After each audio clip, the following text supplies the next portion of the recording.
dire qu'il n'y a pas pris beaucoup de mots à dire. Vous avez dit l'essentiel concernant la situation de la coalition And Siggil Thiès. Quand j'ai demandé véritablement à intervenir, c'est concernant le cas de M. Déthié Diouf et compagnie, qui depuis plus d'une semaine ne cessent leur diatribe. Et j'ose croire qu'ils sont arrivés maintenant à terme de leur grossesse. C'est qu'en réalité, quand une grossesse arrive à terme, naturellement, tu dois accoucher. Déthié ne pouvait manquer d'accoucher. Parce qu'en réalité, il a mal avalé la couleuvre. Déthié, il est arrivé à la dernière minute dans cette coalition. Il a déclaré avoir été le mandataire de cette coalition, ce qui est absolument faux. C'est qu'en réalité, quand on mettait en place la coalition et qu'il nous fallait aller déposer la caution, l'élégance du président Abdoulaye Dièye a voulu qu'on lui fasse l'honneur pour qu'il dépose la caution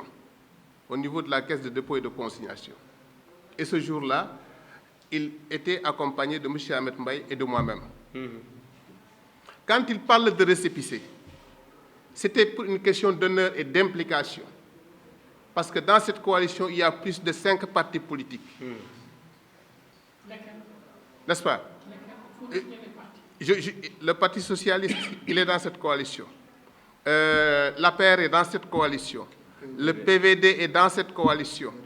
Le Rewmi est dans cette coalition. Le PDS est dans cette coalition, pour ne citer que cela. Et ce qui est important, quand vous citez ces partis, c'est que ce sont des responsables qui ne sont plus à présenter dans ce pays et dans cette région, qui ont quitté ces partis et venir s'adjoindre à la coalition derrière le président Abdoulaye Dièye. Ce qui est important maintenant de dire, Déthié, il déclare avoir quitté la coalition pour aller ailleurs. Où va-t-il? Qui a-t-il choisi d'accompagner? C'est Yankoba Diattara, ancien maire de la ville de Thiès, qui a plongé Thiès dans l'obscurité totale. C'est Yankoba Diattara qui a dégradé nos terres, qui a volé nos terres et vendu, et qu'un de ses militants, proches collaborateurs, Ibrahim Abba, avait dénigré à l'époque. 2640 mètres carrés, ici dans la zone industrielle. Il est allé se joindre à ce monsieur pour faire du neuf. On ne fait pas du neuf avec de vieux habits. C'est regrettable de le dire. Thiès est dans l'insalubrité, Thiès est dans la précarité, Thiès est dans l'oisiveté, Thiès est dans la pauvreté totale.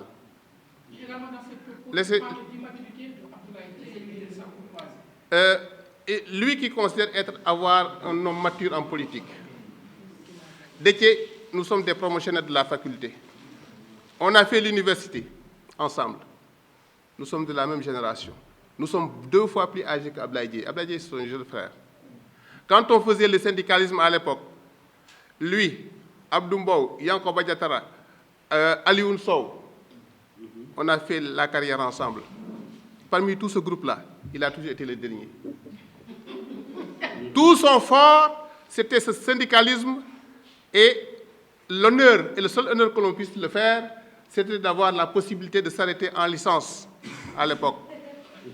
En licence à l'époque, il fallait avoir le certificat de spécialité et le certificat de licence pour aller en maîtrise. Allez-y lui demander, est-ce qu'il a franchi ce Rubicon? Les hommes derrière qui il court aujourd'hui.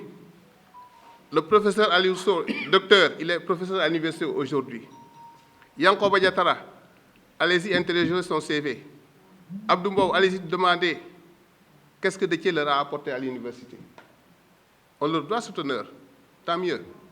Mais ce qui reste maintenant, c'est que quand on parle d'élection locale, c'est une élection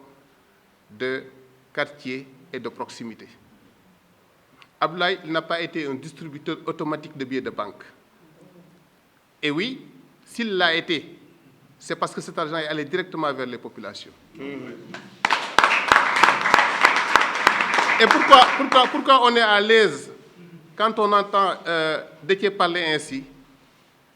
C'est parce que Abdoulaye Dièye, il ne dépend de personne, contrairement à tout ce qui aujourd'hui l'entoure et le bouscule, à dire du mauvais sur Abdoulaye. Eux tous, ils attendent de quelqu'un pour vivre. Ils sont tous des parrains. Ils ont tous des parrains. Abdoulaye Dièye n'est parrainé par personne. Il s'est fait tout seul. Maintenant, par rapport à la coalition, parce que là, ça m'intéresse beaucoup. C'est moi qui suis le mandataire plénipotentiaire de cette coalition-là.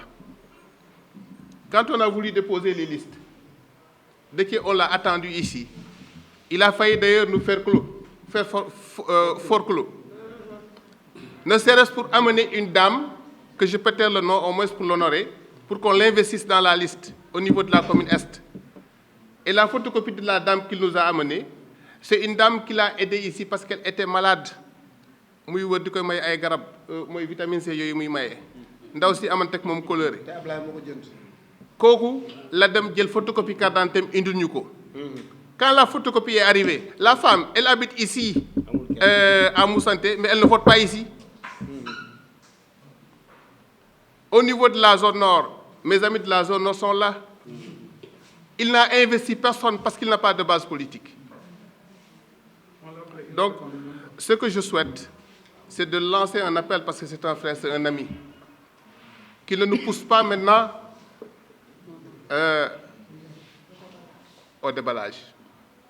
On sait tout. Moi, je connais ces rapports avec tous ces hommes, pour avoir été dans le groupe. li ma bëggoon a wax rek ci tënk mooy li jëm ci Déthié mooy buñ ko jox ndax moom ci dernière minute la ñëw ci coalition bi bañ demee ba war a dem déposer ji ñu ne kii nañ ko cëral loolu pour mu sentir ci boppam waaye coalition bi am na juróomi parti politique yoo xam ne mënoon nañoo jël seen récépissé dem déposer ko mais comme ñëw na am yéene pour kii te billahi j'ai eu raison sur Ahmed mu ngi nii il ne me laissera pas mentir. J'ai toujours attiré son attention sur l'homme pour l'avoir fréquenté et connu et pour avoir connu également tous ces hommes aujourd'hui qu'il fréquente. ñi muy wër nii ñi muy àndal nii muy Yankhoba Diattara Abdou Mbow man dama leen xam parce que dama nekkoon seen biir xam leen moo tax ba mu ñëwee ak ma xam seen jaar-jaar ak ñooñu Ahmed a ngi nii dama yàgg di koy wax nañ tey moo tax ba mu commencé di wax li ci gën a garaaw mooy ba mu wax aw xaalis Abdoulaye Dièye dafa war a joxe kañ lay gën a budget bi waaye seen waxal ak sa waay boog affaire bi moom mu bëgg a yeex mel ni ku am ay arrière location yoo waroon a fay mel ni koo xamante ni ab huissier daf la taxaw pour génne la sa kër c'était ça la vérité.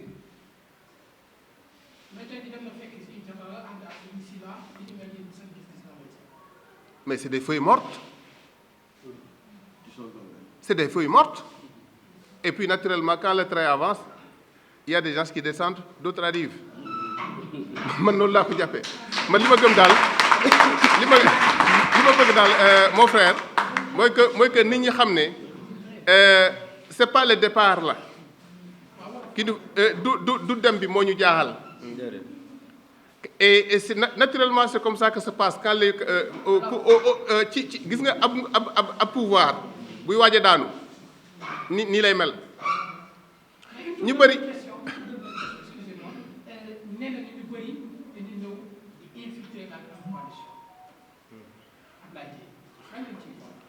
loolu yàgg nañ cee bàyyi loolu yàgg nañ cee bàyyi xel mais dama lay xamal leen nag gis nga ñoom ñooñu di ñëw dañuy infiltrer 99% ci seen information lu ñu tënk 8 heures ba midi ñun xam nañ ko on n'a que des amis là-bas ñoom seen mbooloo moomu noonu ba Mburok Sow moom ay xarit kese lañ fa am lu fa xew suba ak ngoon ñun dañ koy xam parce que ñun ñoo doon ànd Déthié ñu ñoo defandoo woon université wax naa ko léegi ci tubaab nee naa la Déthié ñu ñoo defandoo université ba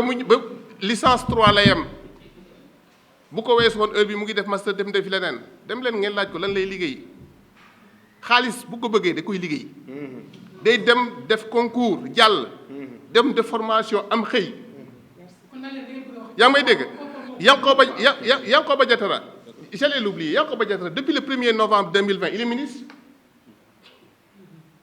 Depuis le 1er novembre, il est ministre de la République. sàcc na suñu alal ba mu nekkee maire dem kenn waxu ci. mu nekk ministre de la République il n'est pas venu au secours des populations de Thiès. nekk na ministre ba ñuy waajal élection la doog a taxaw à 15 jours. mais bu kii bàyyi ma yeggali kii sama wax. nee naa la nekk na maire pendant combien d'années jëriñul waa Thiès au contraire dafa jëriñoo ñàkk waa Thiès. ñu fal ko ministre 1er novembre 2020 aujourd'hui on est le 7 janvier 2022 lan la indiloon waa Thiès avant élection yi. nee na day indi 100 millions teg ko sur la table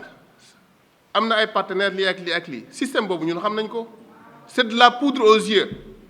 Je vais vous raconter une anecdote peut-être que ça peut vous intéresser moins. En 2012 Abdou Mbow a été le premier à financer à hauteur de 10 millions les militants ici. Tu sais comment ça s'est passé?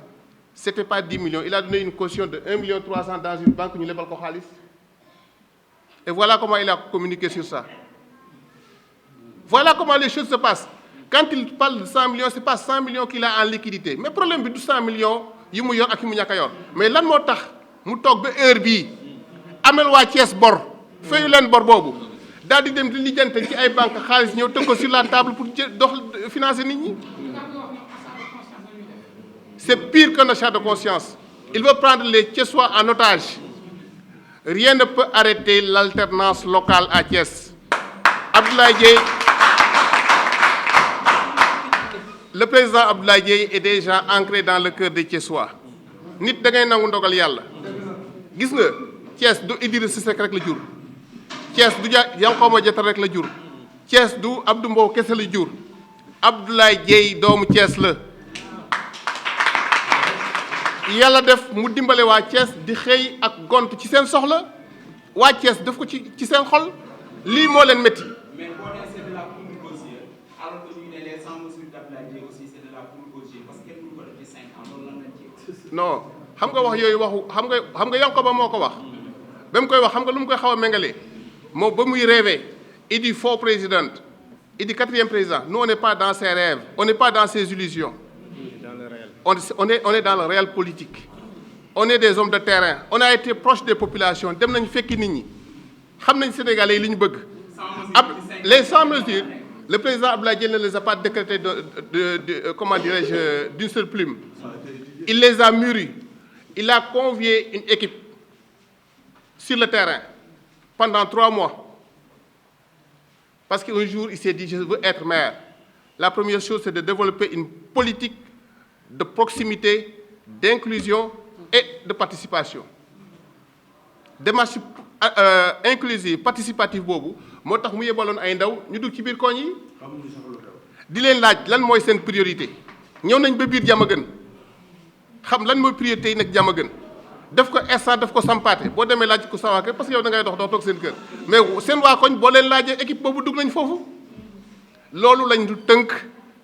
autour d'un dossier basé et inspiré sur les 9 domaines de compétences transférés. Loolu moo indi les 100 mesures. Et j'en profite pour dire à mon ami El Hadj Diallo qui a dit ces 100 mesures s'appliquent à quelle commune. Ces 100 mesures sont transversales. Applicables à toutes les communes et de Thiès et du Sénégal. C'est des réalités qui ne changent pas, non variables.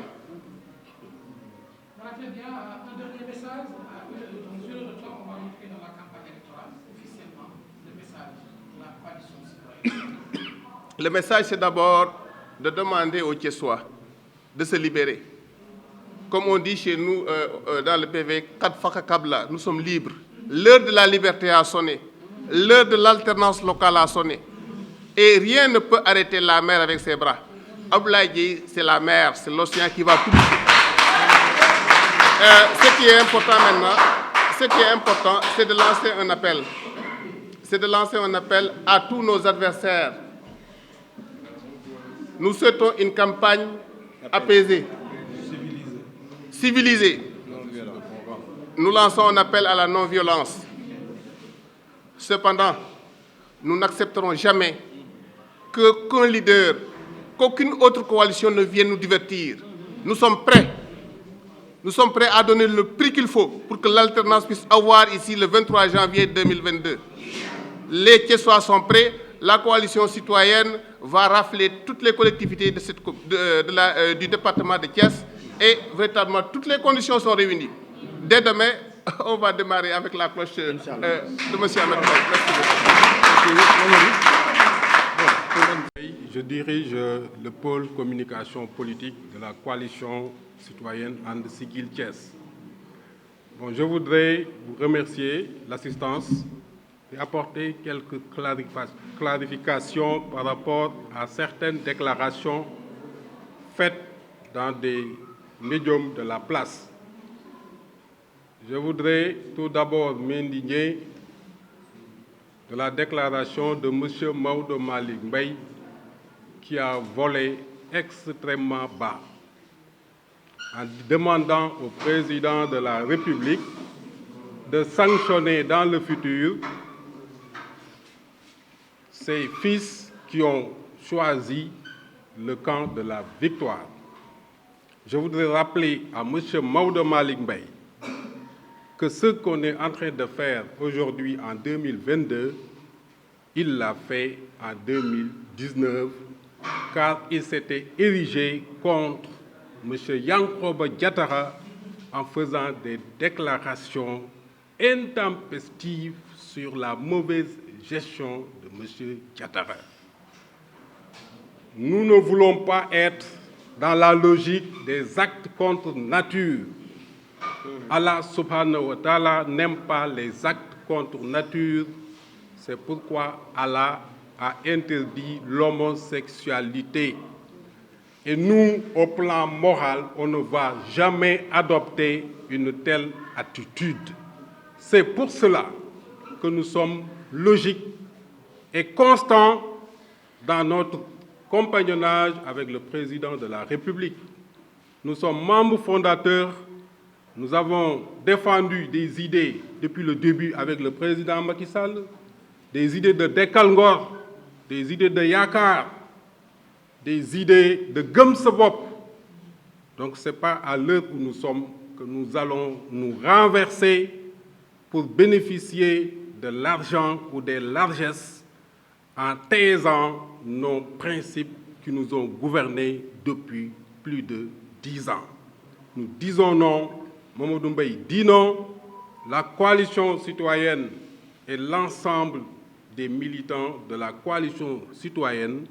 disent non à cette attitude qui n'honore pas la dignité humaine intrinsèquement parlant. Sur le programme, pour compléter mon ami et frère M. Sen, je voudrais dire que il y a un journaliste qui a demandé est-ce qu'on peut réaliser les 100 mesures en 5 ans. Moi, je dis que les 100 mesures sont une infime partie de ce qu'on devait faire ici à Thiès depuis très longtemps. Et Yankhoba Diattara, qui n'a aucune vision, a proposé 10 mesures aux Thiessois. 10 mesures aux Thiessois au moment où M. Abdoulaye Dièye, en visionnaire, en self-made man, a proposé 100 mesures. Et je trouve que ces 100 mesures sont faibles par rapport à l'ambition qu'une personne doit avoir pour sa ville. Moi, c'est 1000 mesures qui m'auraient émerveillé, mais pas 100 mesures. Pour compléter aussi, ce programme repose, comme monsieur le directeur de campagne l'a évoqué, repose en quintessence sur l'industrialisation de Thiès, sur la renaissance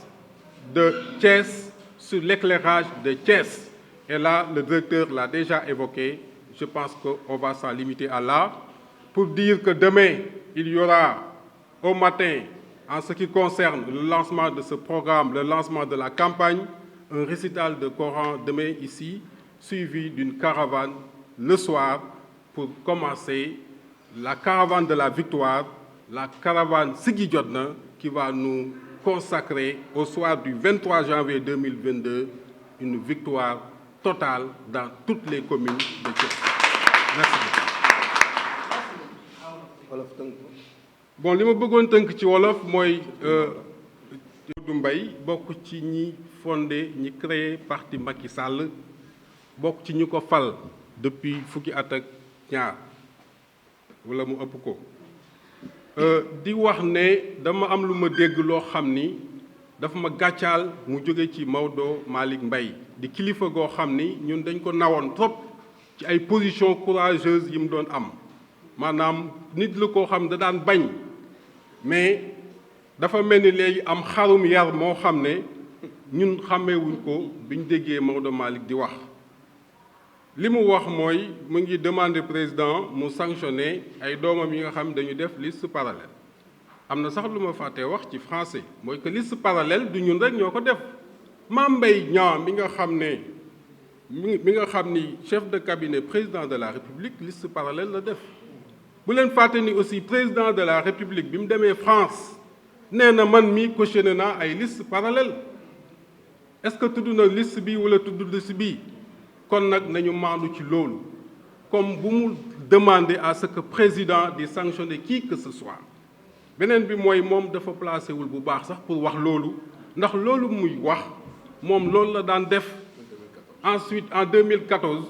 kii mu àndal di Jatara Maodo Malick dafa kaas a kaas ci Jatara gestion bu bon bi mu doon def la kaas a kaas ba ñépp di ko dégg ci Thiès ba mu nekkoon candidat pour daaneel Jatara kon àndam bi mu ànd ak Jatara loolu dafay li ñuy wax acte contre nature bëgguma ko wax sax ci olof muy ñaari tur yi ci mbirum politique loolu lay xaw a nirool loolu nag yàlla bëgg ko yonent bi bëgg ko ñun duñ ko def ñun benn couleur lañu am ciment lañu benn yoon la ñuy tooy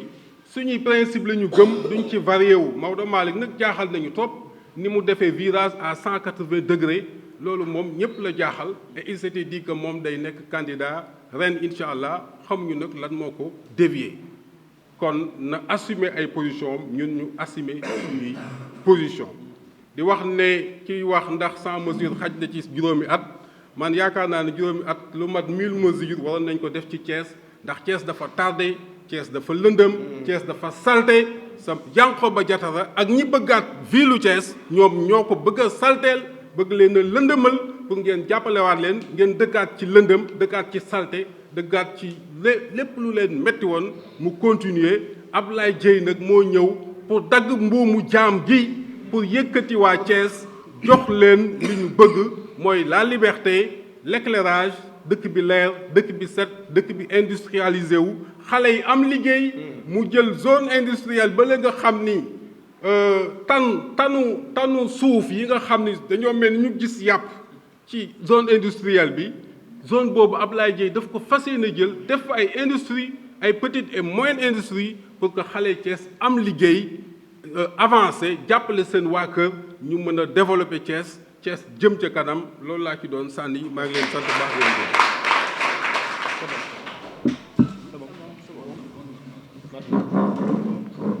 à 10 heures ici même au siège de la coalition par des journées de prière, avec la commission religieuse de la coalition, mais en présence de tous les imams et oulémas de la commune de Thiès-Est, puisqu'il y a beaucoup d'autorités religieuses qui soutiennent aujourd'hui la coalition citoyenne And Siggil Thiès, qui soutiennent le président Abdoulaye Dieye. Donc on va démarrer par une journée de prière et dans l'après-midi, on va démarrer par une caravane qui va sillonner quelques artères du centre-ville pour un peu dérouler une campagne en grande pompe, puisque Thiès était orange, mais aujourd'hui Thiès est devenu vert blanc, aux couleurs de la grande coalition citoyenne And Siggil Thiès. Donc je voudrais m'en arrêter là ma tënk ko ci olof rek wax ne dañuy sant bu baax di gërëm waa Thiès tey dañu ñëwoon rek pour wax ne dañ doon def bilan maanaam xayma tournée bi ñu tàmbali woon te tuddee ko woon une journée un quartier maanaam benn bés benn quartier ànd ci ak le président Abdoulaye Dieye et la grande coalition citoyenne And Siggil Thiès tey gis ngeen directoire de campagne bi ñëpp a ngi teew ñuy sant rek population yi di sant yàlla bu baax parce que li ñu ci gis mooy bi ñu demee d'abord mooy coalition bi dem ci population yi directement bi ñu gisee président Abdoulaye Dièye ànd ak caravane bi fu ñu dem rek ci quartier yi dañu accueillir bu ñu njëkkee dem Thiès Nord gis ngeen ni mu mel population yi dañoo génn vraiment ñu def caravane bu am solo ak le maire Ousmane Diop ñu ñëw fii ci Thiès Ouest def ko la même chose ak le maire Djibril Sarr qui candidat de la coalition waaye aussi ci Thiès Est bi nga xam ne président Abdoulaye Dièye moom mooy tête de liste majoritaire sunu sœur Mame Mbaye Guèye madame le maire di tête de liste proportionnelle également le président Abdoulaye Dièye nekk tête de liste de la grande coalition citoyenne pour la mairie de ville bi ñu demee ci population yi li ñu fa gis mooy mobilisation mooy ñëpp yàkkamti gis ko ñu gis ne léegi Abdoulaye Dièye ci xel yi waaye Abdoulaye Dièye ak la coalition citoyenne ci xol yi Thiès nag wane ne bëgg nañu changement ndax ñun yàgg nañu politique plus de 26 ans d'expérience waaye li ñu gis population yi de manière spontanée nit ñi génnal seen bopp ay magu jëm ay jigéen ay góor ay ndaw surtout ànd ak la caravane kenn di doyal ci président Abdoulaye Dièye bu ñu tàmbalee caravane bi 10 heures wala 11 heures 2 heures du matin lay jeex ndax ku ne day bëgg saafonte ak moom ñu gis ne nag wax dëgg yàlla fi mu toll nii suba bu ñu doon voté mu wóor ñu ne la grande coalition citoyenne And Siggil Thiès ak le président Abdoulaye Dièye dañuy remporter les élections bu soobee yàlla loolu la ñu gis ci mobilisation population yi ñu gis ne Thiès bëgg na changement Thiès opté na pour changement waaye Thiès tànn na président Abdoulaye Dièye comme le nouveau leader de la ville de Thiès te loolu dañ ciy sant yàlla parce que coalition citoyenne bi ay doomu Thiès yu am valeur am dignité am pas-pas am xereñ am njàng am xam-xam ñoo ci nekk ci kilifa diine yi ci homme de culture yi ci enseignants yi ci professeurs yi ci médecins yi ci ingénieurs yi ci ouvriers yi surtout ak citoyen lambda yi ak la société civile ñëpp a dajaloo ci liste bi ndax liste bi coalition politique la citoyenne la c'est pas une coalition politique c'est une coalition citoyenne parce que dañoo gis ne l'alternative citoyenne la ñu soxla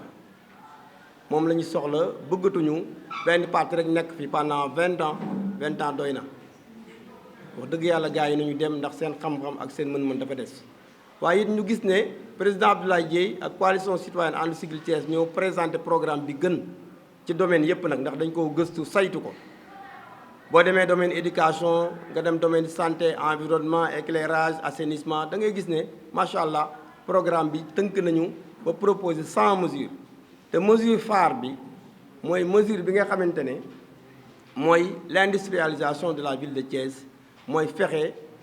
créer une zone industrielle suñu déclasser une partie de la forêt ñu samp fa ay usine xale yi mën faa xëy di liggéey samp fa une zone artisanale boo xam ne nii ouvrier yi dañu fa nekk fexe changer xar kanamu Thiès changer environnement bi aménager l'avenue de Caen waaye fexe assainissement bi jag waaye fexe Thiès leer fexe également Thiès set ndax Thiès dafa tilim te ramassage des ordures nekkatu fi une réalité daanaka maire yi toppatootuñu lool. bëgg nañu nag bu ñu nekkee maire benn Thiès waa dootul fay ay saret pour ñu jëleel la mbalit ndax loolu rôle maire la. bëgg nañu également tuur ndox yi ci mbedd yi kër yi am ay puisard mooy assainissement bi bëgg nañu école ñu defaraat ko ba mu mucc ayib waaye président Abdoulaye Dièye li tax ñu war koo jox Thiès dafa am ci wàllu liggéeyam wax naa sànq ne wërsëgam fi mu ko jëlee leer na ndax liggéey na ci privé bi liggéey bu set état mos koo jox liggéey te moo toppatoo liggéeyam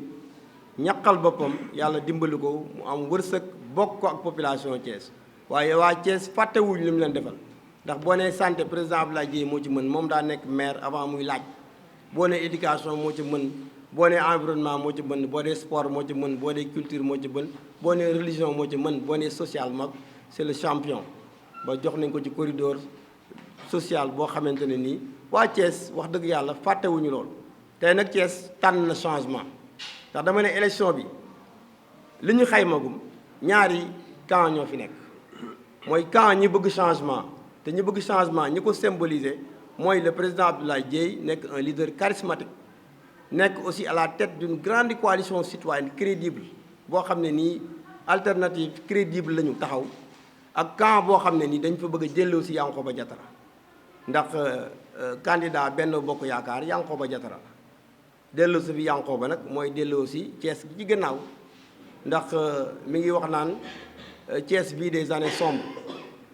at yu lëndëm moom moo lëndëmal Thiès ndax 2009 2014 Diattara maire la woon ñu dagg suñu zone industrielle bi 51 terrain bii nga jox sa jabar bii sa mbokk te jaaruloo conseil municipal jalgati jaay suuf si loolu dafa garaaw waa Thiès fàttewuñ ko bañ ko xaymaa man nii boobu à l'époque premier adjoint au maire la de la commune de Thiès Est et signé woon naa ci plainte bi ba juge bi entendre ñu yóbbul ko suñuy preuve ndax dañoo yoroon suñuy preuve ndax ay élus lañu ñu ñëw ci gestion financière bi ñu épinglé également ki yoroon marché public yi wax ne ci rapport bi dañ leen a war a traduire devant la chambre de discipline financière donc moom dossier daa nekk ca procureur heure bii bu ñu autorités yi jàpp ci woon du wax leneen la ñuy wax 2009 2014 Idriss Seck moo wax ne Yankhoba ay loxoom dafa taq dafa def ay faute de gestion kenn du ko dénk Thiès looloo faloon Talla Sylla moo taxoon ñu tànn Talla parce que Yankhoba daa taqoon mu yéeg ci oto Idriss Seck mun ko wàccal sama oto parce que ñi taq ñëpp nañu wàcc sama oto moi j'étais membre de la coalition membre fondateur de la coalition en 2014 ànd defar Thiès à l'époque nous étions au PDS man mii la Idriss Seck yabaloon ma jiite délégation bi dem ci président Wade pour permettre ñu ànd ak moom donc xamoon naa bu baax li fi xewoon ku fàtte nag ñu fàttali la ñaari camp fi ne Abdoulaye Dièye macha allah li mu liggéeyal waa Thiès fàtte wuñ ko am une grande coalition am majorité tey taxaw nekk devant ci sondage yi ba bu ñu wote woon suba incha allah mu gagné nekk maire de Thiès Est mais également nekk maire de Thiès bi beneen camp bi mooy woteel Diattara boo ko woteelee day continuer bu ñu déclassé forêt mu jaayaat suuf si ndax looluy maninam te aay na ci loolu te xereñ na ci boo woteelee président Abdoulaye Dièye mu nekk maire de Thiès ville ak Thiès Est bu ñu déclassé forêt day créer zone industrielle samp fa ay usine indi fa ay emploi xale yi mën a am xëy boo xam daañu ci mën a suturaal seen bopp suturaal ci seen i waajur léegi nag tànn bi day nekk ci diggante boobu tànn le changement ak le président Abdoulaye Dièye Thiès am koom-koom jëm kanam xale yi mën a am liggéey dëkk bi soxaliku ñu tàggoog mbalit yi tàggoog dëkk bu lëndëm wala falaat Diattara mu kon ne jaay suuf si oto mbalit du am dëkk bi gën a lëndëm ndax 7 benn tasseuse yi fi nekkoon Diattara moom xam nga bala la ci defoon da ko peese ferraille jaay ko ferraille muy 7 benn tasseuse yoo xam ne état du Sénégal moo ñu ko mayoon. benn tasseuse mooy oto yu jël mbalit di ko wol xam man directeur service laa ci mairie ba donc Yankhoba Diattara loolu def da koo peese boobu ñun adjoint au maire lañu maanaam mu peese ko bi ñu demee service technique comme ñun adjoint lañu ñu dugg service ne ñun dugguy man ko ñun ay adjoint au maire lañu da ñoo war a wax fan la affaire bi dem mu ne man daal dañ maa peeseloo rek ma peese ñu jaay waaye léegi kuy peese jaay ferraille ñu ko jaay ferraille noonu la demee woon yéen xam ngeen ko loolu démb la moo taxoon man ma am jaaxle 2014 bi ñuy xeex ak 2013 ñañu àndaloon di xeex ne Yankhoba moo jaay suñ suuf moo yàq dëkk bi ñoom laa gis démb ñu toog ca mitigam ba di ko xalamal mu jaaxal ma donc ñooñu seen bopp la ñu yàpp wala waa Thiès la ñu yàpp en tout cas ñun nous sommes restés constants lañ doon bañ démb la ñuy bañ tey moo ñu dugal ci coalition bi mooy intérêt Thiès la ñuy dox intérêt Thiès moom la président Abdoulaye Dièye di dox moom la Lamine Sène mi doon dox Mamadou Mbaye di ko dox Mame Gueye di ko dox Mamadou Thiam di ko dox ñoom Chérif Dia di ko wax Imam Dem di ko dox waa Thiès yi ko doon dox yëpp nekk ay gor am dignité am fulla am fayda bëgg Thiès jëm kanam ñoo laxasaayu ci ginnaaw président Abdoulaye Dièye ndax yàlla mooy def ku mu narta fay du la liggéey loo la mu liggéeyoon moom la ko yàlla nar a fay moo tax mu bari ko gor ñii ku lim juum wala nga am koo fàtte waaye waa Thiès daal pare nañu pour changement mën a am dégg naa nag ñoom jaaxle nañu parce que seen waxtaan yëpp bu ñu réunion Abdoulaye Dièye la ñuy wax coalition citoyenne noppalawuñu nelawuñu Abdoulaye Dièye nag daa liggéey démb tey soog a ñëw.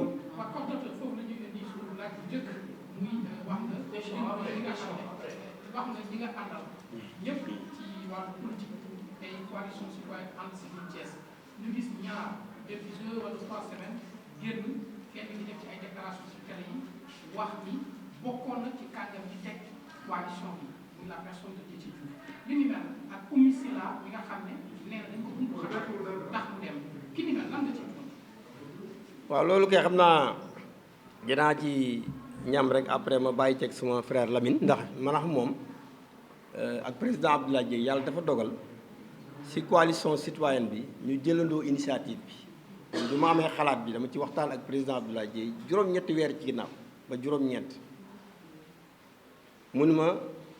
waxtaan ci ak Lamine Sène mii parce que ñoom ñu ngi doon waxtaan ñoom it ñu daje ci ñun ñett tàmbalee noo waxtaan bi ci lañ ko yaatal après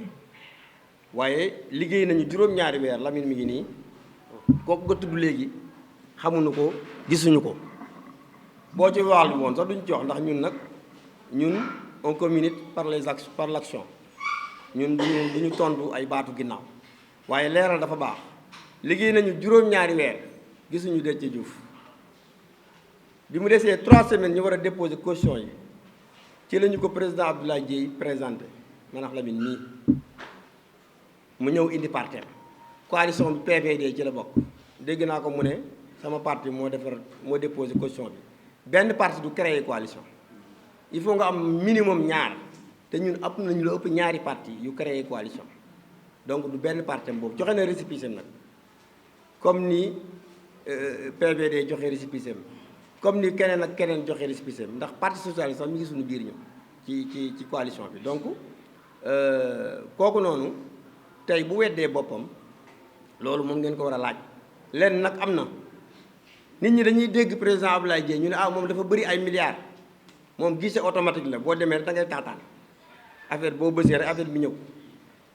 moom nag da doon taataan pour ñu jox ko mu tàxir lu yàgg nag gisul dara affaire bi yéex. am na lu mu joxe gam de affaire bi foofu. non moom kay daanaka ñamut sax parce que président Abdoulaye Dièye li mu liggéey mënoon ko denc ay banque ay Suisse mënoon ko defee ci leneen ay sëtaatam sax dund ci mu jàpp ne moom yàlla li mu ko jox ëpp na soxlaam ëpp soxla njabootam da koy bokk ak askan bi loolu bokkul ak di jox nit xaalis pour mu ànd ak yow président Abdoulaye Dièye ñun ñi toog ci taabal ci ak ñi mu àndal démarché wu ci kenn pour mu leer en commençant par man ku ci nekk yaa gis li muy def nga gis ne kii doomu Thiès la kii jeune la jàmbaar la am na yërmande ci askan bi am na alalam nangu na ko bokk ak ñun ñoo ko jël ne ko yoo la ñu taamu def la leader nga jiitu moom démarché wuñu de ànd ñoo moom ndax xaalis dañoo ànd ak moom ndax ëllëgu Thiès Déthié nag moom ñaari fan ñett mu ne waa président kañ lay joxe dara man ko dara mooy lan man waaw da koy wax tout le temps da ci ñurumtu man ko man ànduma ak président pour dara de tegooguñu loxo man doy taxumaa jóg bu ma doon tax a jóg fële ma nekk moo ëpp foofu intérêt mënoon naa toog nekk directeur service technique nekk ci la ma nekk mais principe moo ma yëkkati moo yëkkati ñii gor ñii moom nag bi mu taaxeerloo gisul dégg na Yankhoba Diattara génne 200 millions ci 2 milliards yi mu ameloon waa Thiès mu ne comme président mi taaxeerlu naa Abdoulaye Dièye mi joxewul xaalis xaaral nag ma dem ca Yankhoba comme moom daa am njëg Yankhoba woo ko jox ko weccit sant ko mission nag mooy yàq deru Abdoulaye Dièye mooy mission bi gën a difficile kenn mënoo koo yàq mënoo koo sosal ndax dafa set loxoom set image am baax ñi mu àndal seen loxo set li taxoon bëgguñu yenn leaders yi dugg ci coalition bi loolu la woon ñun ñu set wecc lañ soxla seen loxo set seen image baax. Oumou Sylla moom dégg naa nee na dafa mer li mu mer ndax dañuy tontu rek par respect aux questions après damay jox Lamine mu ñëwaat ci Déthié ci tontu Déthié bi ndax man ak moom ñoo ko doon doxandoo moom dañ doon présenter la coalition fii man maa doon def présentation moom mu ñëw moom militant de Siggi la Siggi benn entité la booy tudd Siggi da ngay tudd président Abdoulaye Dièye tudd le coordonnateur Thié Yacine Diagne moom moo am qualité pour ñu tudd ko waaye nu ñuy tuddee sa responsable yow militant simple bootoo kenn amoo kenn nga ne dañ lay tudd fii la toog man ko madame amuloo qualité pour toog parce que fii ñu am qualité ñooy toog mooy responsable mouvement yi ndax bëgguñu ñun suñu coalition nekk ndax sa xandal dañuy jëb affaire bu am qualité moom nag nee na loolu la mer te heureusement que moom muy Déthié man de musuma romb ci dëkk bii wax dëgg yàlla yàgg naa fi benn nit rek bu ma ne man visa laa bokk gis ku ma ko de neew ma amul dama ko gisul ma ko gisoon wax investiture yi pour wan ne amut kenn bi ñuy laaj dossier yi moom defe naa benn dossier la indi ak bosom muy ñaar xaw ma ñett waaw da doon débrouiller sax pour àbb ay nit pour am suppléant ma ne ko jarul ngay àbbi ñun soxlawuñu sa kii yow rek doy nga ñu sa jëmm rek doy na jarul àbbi ay nit daal pour dugal leen ku mënta indi ñetti nit ñu investir leen yow koo am beneen bi rax ci dolli li muy wax naan moom mooy numéro 2 mësul nekk numéro 2 ndax moom du membre fondateur bokk na rek ci ñu joxe récépissé te ba mu déposé caution en tant que mandataire ci la mandaam jeex waaw donc kuy wër xaalis ku la ko jox doo ñëw ci président Abdoulaye Dièye ndax lu mu am néew ji doole la koy jox waa Thiès la koy jox kuy wër xaalis nag da nga yem ca Jatara ndax Jatara dafa jël sunu 2 milliards boo ko divisé normalement Thiès waa bu ne Jatara amel na la fukki junni nga war koo mën a réclamer laaj leen ko seen fukki junni man sama bos dinaa ko jëli. gis nañu jamono ji coalition le camp présidentiel gis nañu jamono ji ñu nga xamante ni bii ànd na notamment Mburo ak Sow ànd na ànd bu rafet parce que même ñi demoon ñi meroon ak li président génne nga xamante ni bii ñoom lañ tàpp ñoom ñëpp àndoon na suude àndaat ak nekk ci ginnaaw Yankhoba Diattara ak yeneen maire yi nga xamante ni ñoom lañ investir ci commune ndax loolu psychologiquement du leen déstabiliser.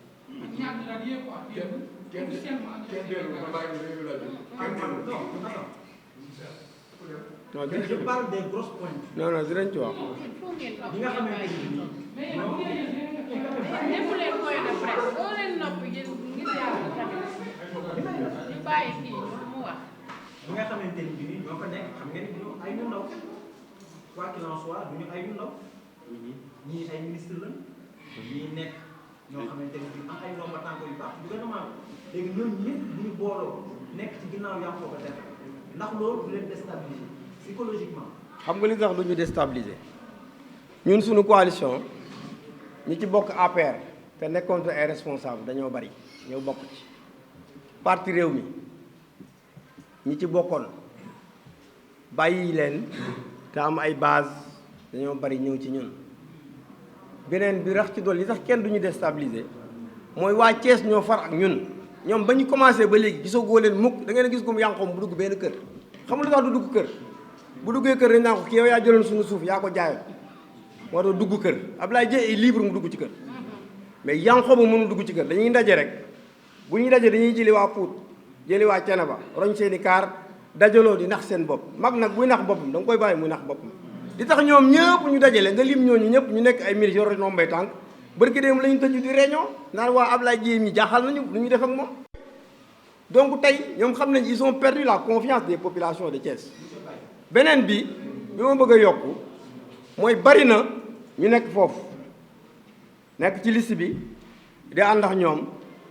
te wóor na ma ne buñ duggee ci mbañ gàcce bi dinañ voteel le président Abdoulaye Dièye ndax gars yi nag dañuy woot dañu ko wax nag naan dañoo mënta bañ a feeñ nag dañoo ragal a feeñ nag parce que dañuy bañ ku rëq suñu ndigg waaye jàpp leen ne ñun yéen leen àndal ndax Abdoulaye Dièye mii bu ko Thiès ñàkkee ñàkk lu rëy su ko Thiès ñàkkee ñàkk avenir Yankhoba moo war a tiit su ma doon moom danaa teg sama ngemb parce que ñi ko wër sax naruñu ko woteel ñenn ñu bëri ñi ngay lim duñu ko woteel parce que nag fàttewuñu seen suuf si donc dama bëgg jox ci côté Déthié bi waaw waaw Abdoulaye Dièye xaalis lay jaay waa Thiès mais waa Thiès newuñu Abdoulaye Dièye daf ñu jaay xaalis waa Thiès xam nga lan lañu wax Abdoulaye Dièye moo ñuy dimbali moo social moo jënd suñu ordonnance mooy jox suñu doom bourse moo ñuy dimbali ci lampe yi moo ñuy dimbali ci assainissement